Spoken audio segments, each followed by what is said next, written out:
Ooh, yeah. Kovar Can't Paint. You know it's true. Kovar can't paint, and so can you. Hi guys, welcome back to Kovar Can't Paint. I'm Kovar. Up there in the left-hand corner is my faithful canine Oreo, as always joining us for a little painting session. Today, this is the painting we're going to end up with, and this is the source material that I'm using as inspiration. If you haven't subscribed, please do so down there in the bottom right-hand corner. So if you're following along last week, I got really inspired by these succulents and this ink and wash concept that I stumbled upon. Again, I've been using a different ink pen for a while, and because of a subscriber, Jill, a subscriber, I decided to go ahead and try the regular fountain pen, and I love it. I freaking love it. And so I'm so excited to do a bunch of ink and washes.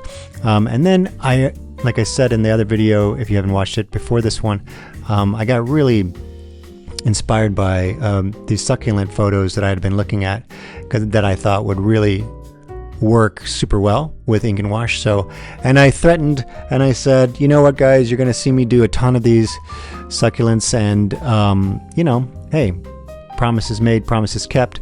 So here's the second one in this series. You know, I guess what we'll call is Kovar's Cacti.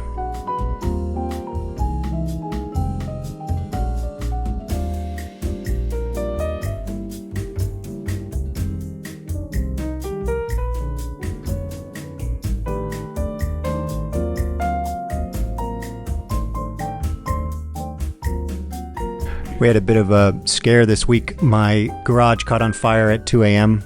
And woke us up with a really light sounding alarm. I'm glad we woke up and stopped the house from completely catching on fire, but we've been inundated with insurance and trying to get everything set up and replaced, and we're all safe, and Oreo is safe, so my wife is safe, and I'm safe, so that's all that matters.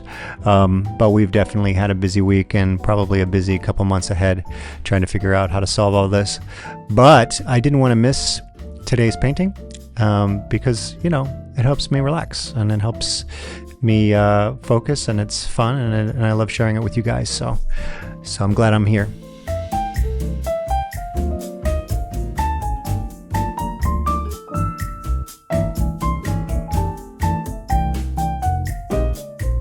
Definitely wanted to, on this painting, talking about my approach, I definitely wanted to try to get a little bit closer to the color of the photos in the original source material.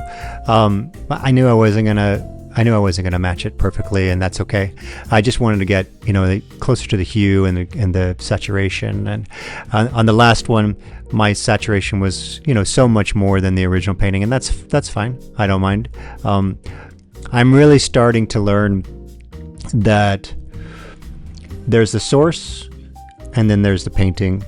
And yeah, it would be great if everything I painted looked exactly a perfect representation of the source, but I'm letting that go more and more with each painting.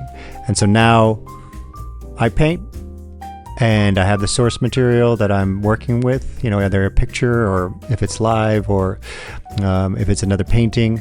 But then when I'm done, I try not to compare it too much to the original. I try to walk away and then look at the painting with fresh eyes, and see what I think of the painting as if it were created out of nothing, and it's not a copy of something else out there in the world.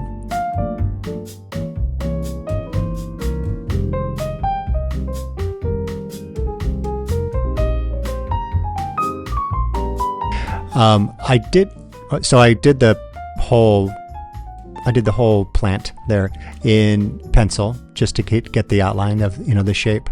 And then, I started going in with the blues and the greens, and I wanted to leave that white frame, that highlight.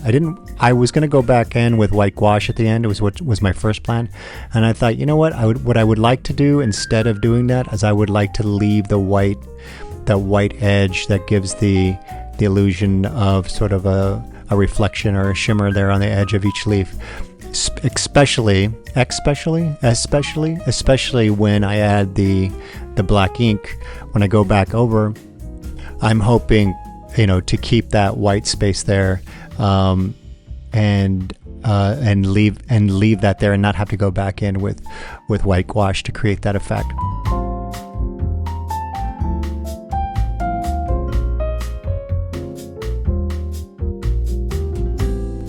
So already here I am I'm done with all of the color, basically. Yeah, I think I'm done with all the color. And I'm going in with my lovely new fountain pen, which I love to death. And I am first going to do all the leaves, and just get the mass of all the leaves, and trying to leave those white spaces so it creates that nice little shimmery highlight of each leaf. Also on the leaves, what I did too was I went in and when I added that the dark shadow in on each leaf, it created a hard edge, and I went in later with just a paintbrush and softened and water and softened those edges so they weren't these things, which is funny because now that I'm going in with ink, I'm actually creating those edges. I want to show you something real quick. I had this idea that I'm going to try to embed my signature within the ink and wash of every painting I do now. So you guys are here, kind of witnessing me learning how to paint and trying to find my style. And one of the things I'm going to do for now on is, like I said, do this kind of hide and seek with my name hidden inside the ink and wash. Well, that's it, my friends. Please let me know what you think. I hope you like this one. I do. I think it's. I love the original piece. So, and now let's play. Is it hangable?